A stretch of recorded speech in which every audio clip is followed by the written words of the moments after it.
Salut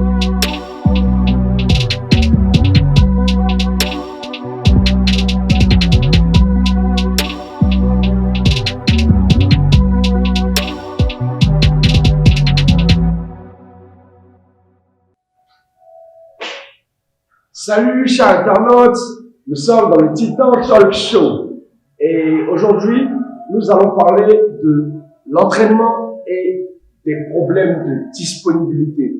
Et pour ça, nous avons un invité sur le plateau qui va se présenter. Salut, je suis Pierre Ounien, alias Nekoubi. J'ai la chance d'être l'invité du Titan Talk Show aujourd'hui. Merci de m'oublier. C'est de m'oublier que nous retient. Voilà, donc Nekoubi est très actif sur les réseaux sociaux et c'est aussi celui qui a le groupe Musculation à l'Ivoirienne. Un groupe qui permet vraiment d'avoir beaucoup d'informations. Donc, voilà, complémentaire là au Titan Talk Show. Donc, on va tout ce qui est information, suivre voilà, des athlètes ivoiriens et tout. C'est sur ce groupe-là que vous aurez ça. Et monsieur Pierrot, comment est-ce que vous avez commencé la musculation? Quand et comment? Ouf! Disons que moi, je suis issu d'une famille de sportifs. J'ai mes deux frères et le premier qui était champion de Côte d'Ivoire de taekwondo. Le deuxième, il a emboîté le pas, mais il n'est pas allé très loin. Et mon amour pour la musculation a démarré, disons, depuis le collège. Parce que j'avais toujours pour habitude de voir mes frères en train d'exercer, de faire des efforts physiques et tout. Et j'étais tout petit là, je les regardais et tout. En cachette, j'essayais, mais bon, voilà quoi. Et ça a démarré en tant que tel en 98 et 99. Okay. 98 et 99, je vais me permettre de donner le nom de ce monsieur encore. Ouais. Son nom, c'est monsieur Isso. Il a la salle de sport Samson Gym en face du 22e. Et oui. Lui, il avait une salle de sport qu'il avait aménagée sur son bâtiment. C'était un bâtiment inachevé. Et je passais tout le temps au bas de ce bâtiment. Je voyais des gens me baraquer. J'avais peur de croiser leur regard. Mais c'était vraiment costaud, les gars. Énorme. Et un jour, j'ai pris mon courage à deux mains, je suis monté dans la salle. Et voilà. Donc, j'ai démarré dans le 4. C'est comme ça que ça a commencé, hein. C'est pourquoi vous n'avez pas fait le taekwondo comme mon frère? Pourquoi le truc, c'est que j'avais un gros retard de croissance. J'avais un gros retard de croissance. J'avais un énorme retard de croissance. Je faisais 1m70 pour 45 kg. J'étais très léger. Et du coup, j'avais un peu honte de mon physique. Le taekwondo, c'est un effet de groupe. Voilà. Et du coup, j'avais pas vraiment envie de me fronter directement comme ça. Et qu'est-ce que je faisais? Je me cachais dans mon coin. C'est de suite. Ça démarrait. Et quand vous avez commencé sur ce monsieur-là, c'est quoi qui était l'objectif? Qu'est-ce que vous recherchez? Comme tout le monde, l'objectif c'était de changer de physique. Et apparemment, changer de physique. Là, c'est réussi. Merci. Et là encore, j'ai fait 2 ans de pratique quotidienne sans résultat. 2 années. Attends, combien de séances par semaine? 5 séances. C'est mieux. J'avais pratiquement pas de résultat. 0-0, hein. J'imagine les moqueries et tout. C'était les primates, c'était, tu perds ton temps, tu vas jamais changer, mais. Personne. Et là, pardon. Ah ouais, là, je sortais de la maison avec mes écouteurs, mon sac. Tous ceux qui ont fait le docu m'ont décrit, m'ont tous dit la même chose. Tu sais qu'on a démarré le sport à cause de toi, parce qu'on te voyait tous les jours, le matin, à 7 heures. Wow. On avance. J'étais très en Et là, il m'a dit pareil. Il dit aujourd'hui, si ma salle a démarré, tous les jeunes qui montaient dans la salle disaient, il y a un monsieur mince qui vient. S'il a réussi à devenir comme ça, c'est que moi aussi, je peux y aller. Voilà.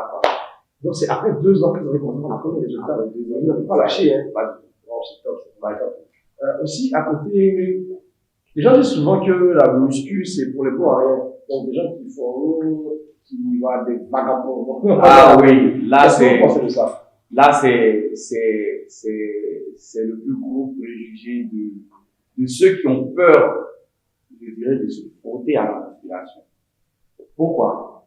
Je prends toujours comme base les années 90. Parce que c'est de là que j'ai démarré. Et on peut dire que j'ai fait partie de cette génération qui a réussi à lier école et musculation. Donc, dans les années 90, la majeure partie de ceux qui faisaient la musculation, ben, c'était des gens qui gagnaient leur vie à l'aide de leur muscle. Voilà. J'ai côtoyé beaucoup de personnes qui étaient vigiles, leaders, qui étaient Black Tiger, qui faisaient que de la sécurité. Et c'est déplorable, mais les gens leur ont affiché en griffe des personnes qui font que des petits boulots, qui se limitent à gagner leur vie uniquement pour muscle. Moi, j'ai eu la chance de côtoyer toutes ces personnes-là. Aujourd'hui, celui qui m'a fait aimer ce sport est propriétaire de salle de sport. Il vit de ça et c'est vraiment magnifique. Donc ça, c'est des préjugés. Aujourd'hui, on le voit. Hein. Aujourd'hui, on le voit. La majeure partie de nos petits frères réussissent à allier parfaitement école et amour de sport. Donc, ce qu'on peut retenir, c'est que c'est pas forcément lié à ça. Voilà, il va faire de la musculation et tout. C'est pas parce qu'il est voyou, c'est pas pour agresser. C'est pour lui-même d'abord, satisfaction personnelle. Dans la mesure où le monsieur qui a la dit, c'est 42 kilos. On va y aller. 1m70. Il était tout sec, tout mince. Voilà, donc, ça n'a pas été pour aller agresser les gens, pour aller, voilà, braquer et tout, non. C'était pour lui-même. Voilà, je pense que ça a dû et aussi nous aussi. Toute confiance en vous. Énormément. Ça a boosté ma confiance en moi, mais à un niveau pas possible. Ah, c'est ça. À un niveau pas possible. C'est la musculation. Ah, ben ouais. Dès que les charges, là, ah, tu vas ça, sur la corde, et tu pousses, et ça, on est toujours en danger, on est en danger, on ne dit pas ça et tout. Ok. Et dans la vie, dans quel domaine? Dans quel domaine? Ça fait rire beaucoup de personnes. Je suis dans un domaine tellement spécifique et peu connu. Je suis agent à la Société nationale d'opération pétrolière de Côte d'Ivoire, la Précoci. Je suis agent là-bas depuis, je dirais, 13 ans, 15 ans. C'est sur le vent de poids, là. C'est sur le vent de poids, hein. Ah ouais, 13, 15 ans. Et voilà.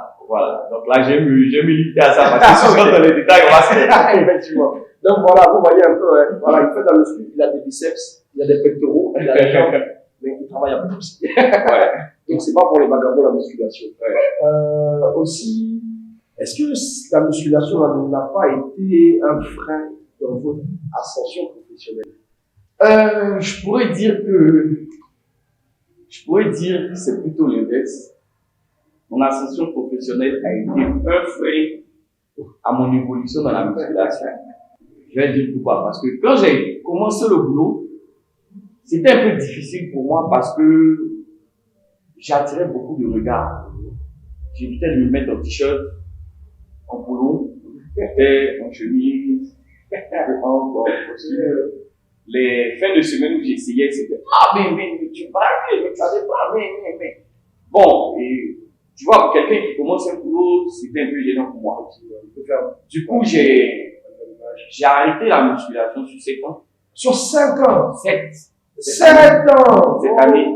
Cette année, quand je dis j'ai arrêté, je me retrouve à faire pratiquement une séance par semaine ou 2 séances dans le mois. J'avais complètement arrêté. Donc en fait, on avait laissé son objectif. On voulait juste maintenir s'il était là. J'avais complètement arrêté. J'avais même perdu. J'avais grossi. J'avais pris du ventre. J'avais pris du ventre. Et une fois en mission, on espère qu'on pourra avoir des photos. Avec le ventre là. J'avais pris du ventre. Et une fois en mission, j'ai exécuté une tâche et j'ai eu un souci au dos. J'arrivais plus à me redresser. Du coup, en mission, là, on bosse sur des plateformes pétrolières, c'est carrément bien. Donc, il fallait me démarquer. Ah, jusqu'à ce point-là? Oui, j'arrivais plus à me démarquer. On m'a gardé 2 jours couché. Et là, après les examens, le médecin m'a dit une phrase qui m'a boosté, qui m'a secoué, c'était une électrochoc. Elle me dit, mais monsieur, vous êtes en train de prendre du ventre. Il y a certaines personnes qui ont une morphologie. Et dès qu'elles commencent à prendre du ventre, directement, ils se développent. Et vous, votre souci au dos est provoqué par votre ventre. Donc, vos abdos sont prêts de se relâcher. Et là, ça m'a fait, comment quelqu'un de grand sportif qui a fait moi 2 ans, même sans les résultats. Non, mais là, j'ai pas pu. C'était très difficile. Donc voilà. Ok. Maintenant, avec les activités, parce que je pense que vous êtes chargé hein, par toutes les plateformes et tout, C'est pas facile. comment est-ce que, après les 7 ans d'arrêt, quand on a commencé, comment est-ce que vous avez pu allier ça? Parce qu'on a beaucoup de personnes là qui disent non, je n'ai pas de temps, moi j'ai trop de responsabilités. Qu'est-ce que vous pouvez dire à ces personnes-là? Oh, Comment est-ce que vous avez pu gérer ça? Qu'est-ce que vous pouvez dire à ces personnes? je dirais, la musculation, c'est quelque chose de tellement passionnant et il ne faut pas se limiter sur nous. On sacrifie facilement 30 minutes de notre vie à ne rien faire. Ça, c'est un mot que j'aime beaucoup donner à certaines personnes qui me suivent. On sacrifie facilement 30 minutes de notre temps à ne rien faire. Je prends un exemple. J'ai plein d'amis cadres. Lorsqu'on finit le boulot, mais le mec, il rentre pas directement à la maison. Ouais, il a envie de se retrouver avec 2, 3 pour discuter. Ouais, voilà. Et bizarrement, quand tu regardes l'heure, il a tapé 2 heures de temps. Tapé 2 heures de temps. Il a fait 2 heures de temps de perdu. Moi, ce que je fais, je lui dis, mais attends, organise-toi. Sacrifie juste 30 minutes. T'as pas besoin de beaucoup de temps. Juste 30 minutes d'activité sportive. Et ensuite, va à tes occupations. Donc, dire j'ai pas le temps à cause de mon de ma vie professionnelle, c'est vraiment un argument qui ne tient pas pour moi. Parce qu'on sacrifie, je le redis encore facilement, 30 minutes de notre vie à ne rien faire. Donc, cher internaute, c'est ce que Neko dit.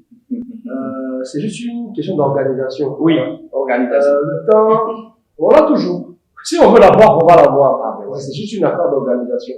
Donc, si on s'organise, on pourra trouver le temps là pour s'entraîner. Parce qu'effectivement, une journée là, c'est 24 heures. Un entraînement va nous prendre 1 heure, grand max 2 heures. Donc, 24 heures, on veut juste 1 heure. Ouais. Voilà, quoi. Même, il a 30 minutes, même. 30 minutes. Aussi, à côté, lorsqu'on voyage, comment est-ce que